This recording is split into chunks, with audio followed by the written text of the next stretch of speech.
Hello Lego and also Batman fans. Before us today we have the UCS Batmobile, although that's not what it's officially called.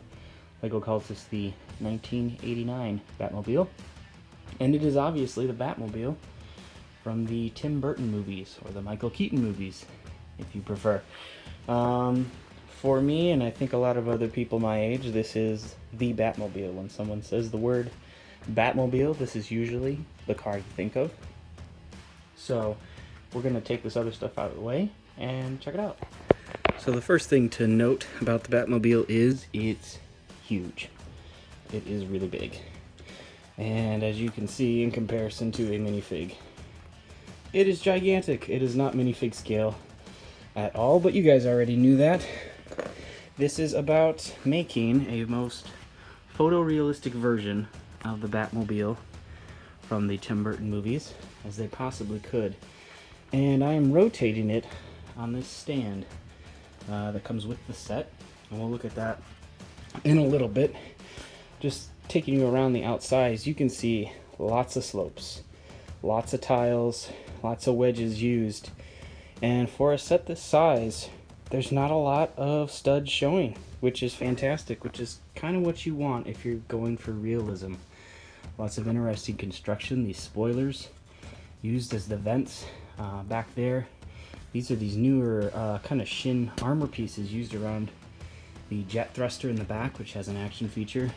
Nice big Technic wheels, scoops on the side, the grappling hooks that Batman uses to make those tight turns. And this piece right here, which is new for this set, this is a molded solid piece, printed just in certain areas to kind of give the unique profile that the Burton Mobile had. And in the front, we got a giant train wheel to simulate the intake turbine there. Way under there, you can see those yellow lights, which on the original car were Honda Civic lights. So there's a couple action features for this car. First one you might have seen me hint at is the opening canopy, and that is done actually very simply with some Technic rods that it just kind of rides in, and you can see it has a little bit of play in it so that it can slide forward, and when it slides all the way back it kind of sits down a little bit, which is very cool, which is exactly how it looked in the movie. And inside is a great little interior. It is all plain gray, and those are all stickers except for the print that is on the steering wheel for the Batmobile. Even though they are stickers, they do look good, they look accurate, and it has this fantastic detail on the headrests. Those are the newer Lego City, Jeep fender pieces, and they use two of them. One right side up, one upside down, to make those unique headrests, which is very cool. And the other action feature that this car has is the machine guns. Now, if I rotate this thruster down at the back, they pop up just like that. And some people may be saying, well, that's kind of funky, you got these pieces flying off.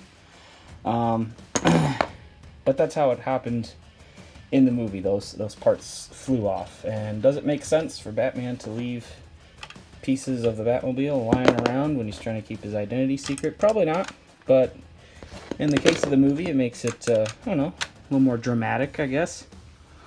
And last but not least, there's steering on this Batmobile. It had tons of space inside there, and so it steers, and it is connected to the steering wheel. It doesn't have a ton of play, but still, it is a nice feature that I'm very glad that they included. So let's take a look at some of the extras that this comes with. So I already mentioned the stand, and this is it without the Batmobile on it. It just has a Technic gear, and these two points of contact right there just rest on the inside of the Batmobile. It's very centered, you can spin it around freely. And that's kind of a nice thing, for a set that's so heavy like that, to have an option to spin it around. And then it's got a little readout card. It's a sticker on a 8x16 plate. There it has the actual dimensions of the real car. Not a ton of information, not even any Easter eggs in that. It's fine. Lego does these for other UCS sets, and some people like them, some people are neither here nor there about them, and I'm in that category. It's okay to include it, but once the Batmobile's on the stand, it's kind of hard to read anyways, so that's kind of a not non-feature for me. So last but not least are the minifigs that come with this set. We have Batman, Joker, and Vicky Vale, and they are specifically the versions of the characters that we see in the 1989 Batman movie, right down to Batman's cowl, which is molded into the cape. It has kind of a soft rubbery feel to it. It's not super great for play. If you wanted to use this minifig, in a minifig scaled Batmobile or Batwing or Bat anything, there's just no way he's gonna fit. But posed on a rooftop, it looks really awesome. And if you're like me, you have several Batman figures already to kind of pose around if you want to. So I think that's a really cool version. The Joker obviously has got his best Jack Nicholson impression, and I think that looks really good. I think it does look like Jack Nicholson Joker. Comes with a fedora that he wears during the parade. And there's Vicky Vale. I mean, she doesn't really look like Kim Basinger, but that's fine. She's a fine minifigure. I don't know. If it was me, I would prefer, another villain, or, maybe an Alfred. Alfred doesn't get a lot of minifigs, so, and this little section of rooftop is from the clock tower at the end of the film, where they have their final fight. Has some little brick-built gargoyles. They look okay. And this is, I would prefer a stand like this to show off minifigs rather than just a plate, or just those little black tiles that the collectible minifigs come on. So it's better than nothing. It's not fantastic, but as far as display ability goes, I mean, the Batmobile just dwarfs it.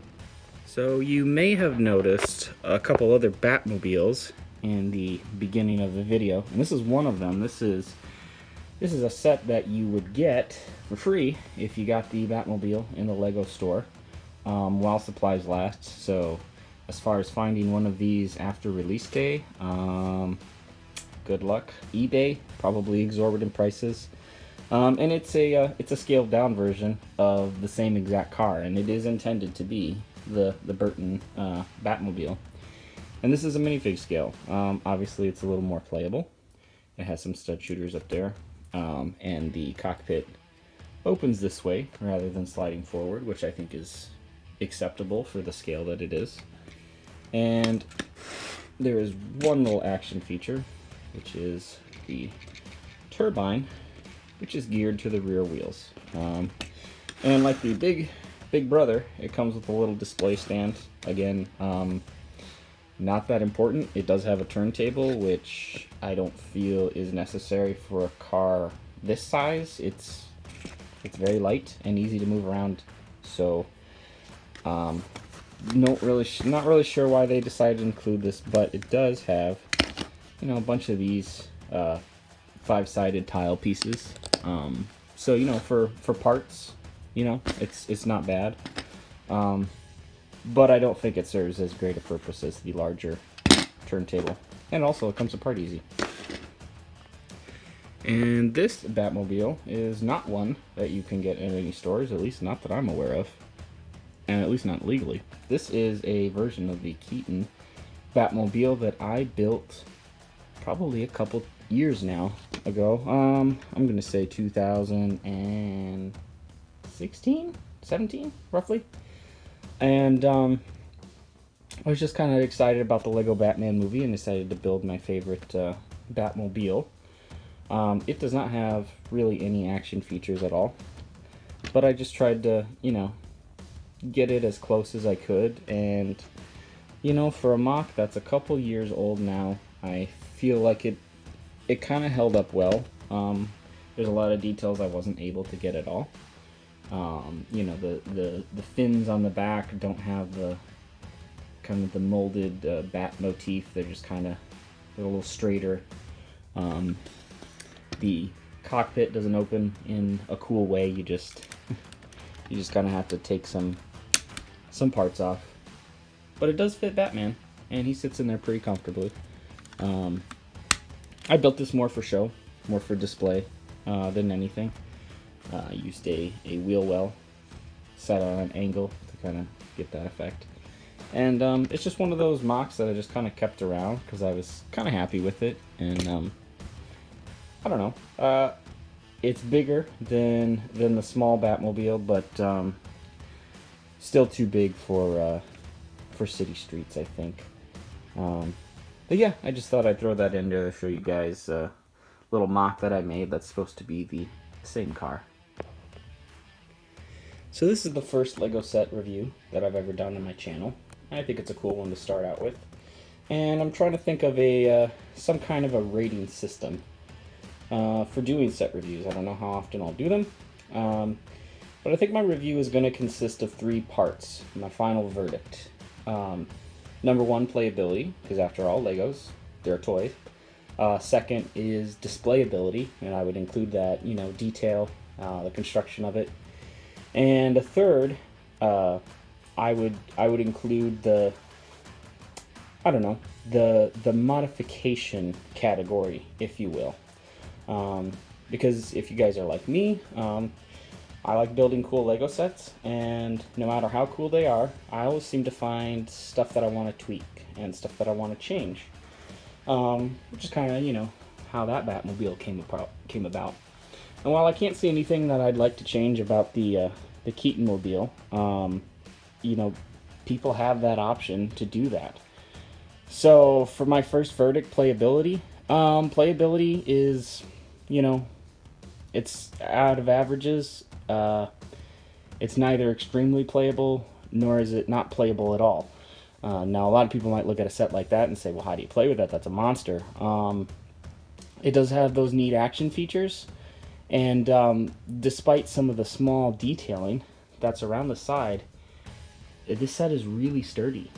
And the only thing that I haven't had anything break off. I've had the fins tweak a little bit, but my 5-year-old plays with this every so often. And if anybody has 5-year-olds, they know that they're usually not gentle with stuff. And he can pick this up from anywhere and run it around on the carpet. And for a set that's this large, that's intended for adult collectors, I believe, I think it holds up under the stress of a 5-year-old pretty well. That being said, if you're someone who, you know, plays with minifigures a lot, obviously, for one, the car is much bigger than minifigs. The minifigs, they look like minifigs in comparison to the car. That's how large it is. So, you know, if you're looking for playability with figures, you know, something this size is more appropriate. And so it's kind of nice that they made that small one, you know, even if it was for a limited time, for people to, you know, to play with in, you know, if they have a Lego City layout or Gotham City layout or something like that. As far as displayability, I mean, I don't really have to say anything. It looks fantastic. It looks almost photorealistic. It looks exactly like what it's supposed to be, and that's really what you can ask for. Displayability, it's fantastic for displaying. I would say it's even more displayable than something like the UCS Millennium Falcon, because it's not as big and there's more shelves that can accommodate it. As far as the creativity goes, as far as modifications go, you know, it's all black. If for some reason you want to modify this, you can. I could see maybe some people who have a lot of money burning a hole in their pocket could convert it to the Bat Missile from Batman Returns. That would be kind of cool to see. It does have some cool parts, namely that molded window, which is unique to this set. You know, I'm excited to see what people do with some of these parts. And so I think overall, this set, if you're an adult collector, if you love Lego, if you love Batman, you're going to get this set, just based on that. I mean, other stuff aside, minifigs aside, bonus Batmobile aside, you know, that's what you want, that's what you're paying for. and I think it does its job. I'd say it's worth it. For kids, I mean, even though my 5-year-old can play with it, I wouldn't really call it a toy. One of those, absolutely. You know, something smaller is great for kids. This isn't really, and but that's fine. I mean, us adults need stuff too. So I'm not going to give it a rating out of 10. I think it's the kind of set that, much like the Falcon, you know if you like it or not. You know if you're going to get it or not. It's just one of those neat, kind of nostalgic sets for a lot of us. So thanks for watching this review. Have a great day.